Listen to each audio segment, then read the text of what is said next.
दोस्तों स्वागत है आप सभी का। तो इस वीडियो में हम लोग देखने वाले हैं फसल प्रबंधन के बारे में। तो ये जैविक खेती का टॉपिक और देखते हैं हम फसल प्रबंधन के बारे में। तो फसलों की वृद्धि, विकास और उपज प्राप्त करने के लिए अपनाई जाने वाली विभिन्न कृषि पद्धतियों के समूह को फसल प्रबंधन कहा जाता है। इसके अंतर्गत बीज क्यारी तैयार करना, बीज होना, फसल का रखरखाव, फसल की कटाई, भंडारण एवं विपणन आदि क्रियाएं शामिल हैं। इन कृषि पद्धतियों का समय और क्रम कई कारकों पर निर्भर करता है, जैसे शीत या वसंत ऋतु की फसलें, बुआई के तरीके, पौधे की उम्र, मिट्टी, जलवायु और मौसम की स्थिति। फसल प्रबंधन में निम्नलिखित क्रियाएं अपनाई जाती हैं। तो सबसे पहला होता है बीज क्यारी तैयार करना। कहीं कहीं पर आपको मिट्टी तैयार करना भी मिल जाएगा दोस्तों, पर आप कहीं और से पढ़ेंगे तो आप वो भी लिख सकते हैं। और फिर आ जाता है हमारा बीज क्यारी तैयार करना। तो फसल पैदावार की दिशा में यह पहला कदम है।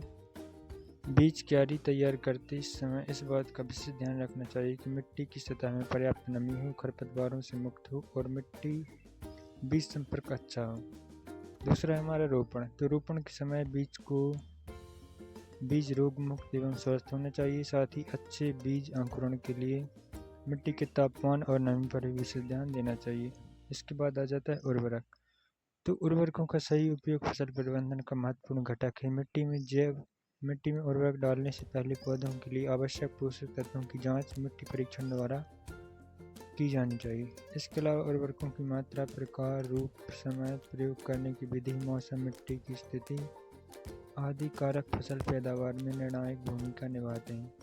पिछली फसल का अनुभव। पिछली फसल के अवशेष और प्रयोग किए गए खाद के पोषक तत्व उपज को प्रभावित करते हैं। इसलिए फसल की आवश्यक कृषि पद्धतियों को अपनाने से पहले पिछली फसल में उपयोग किए गए खाद के अनुभव को भी ध्यान में रखा जाना चाहिए। पाँचवां आ जाता है हमारा कीट प्रबंधन। तो कीटों की प्रजातियों के आधार पर कीटनाशकों का उपयोग करना कीट नियंत्रण कहलाता है। एक विशेष स्थान या भूमि के टुकड़े पर एक ही कीटनाशक का बार बार प्रयोग करने से कीटों में रोगों के प्रति प्रतिरोधक क्षमता विकसित हो जाती है। कीटों की इस प्रतिरोधक क्षमता के विकास को रोकने के लिए विभिन्न रासायनिक वर्गों के कीटनाशक उत्पादों का उपयोग किया जाता है। जैविक कृषि प्रणाली में कीट नियंत्रण फसल प्रबंधन का एक प्रभावी उपाय है। इसके अतिरिक्त फसल चक्र, आवरण फसलें, अंतर फसलें, जैविक नियंत्रण आदि प्रथाओं का उपयोग कर कीटों का नियंत्रण किया जा सकता है। अगला आ जाता है हमारा सिंचाई। तो सिंचाई प्रबंधन में सिंचाई एक महत्वपूर्ण कारक है, जिससे उपज एवं गुणवत्ता दोनों प्रभावित होते हैं। अत्यधिक सिंचाई से भूजल में पोषक तत्वों का रिसाव, मिट्टी का क्षरण होता है, जिससे कि मिट्टी में नाइट्रोजन की दक्षता में कमी आती है। अगला हमारा कटाई की परिस्थितियाँ।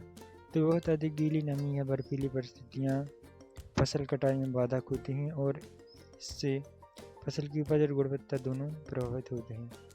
अतः फसलों की कटाई उस समय की जानी चाहिए जब फसल परिपक्वता के चरण पहुंच जाए।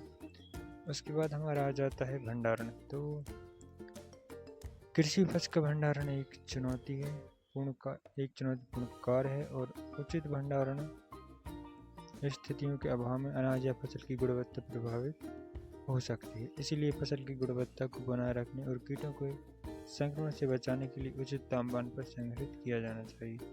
तो दोस्तों यहाँ पर हम लोग देख चुके हैं फसल प्रबंधन के बारे में।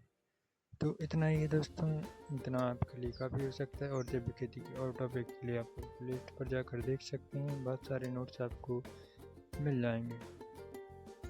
और जिस भी टॉपिक पर आपको वीडियो चाहिए तो आप कमेंट कर सकते हैं, वो भी नोट्स के साथ आपको भी मिल जाएगा।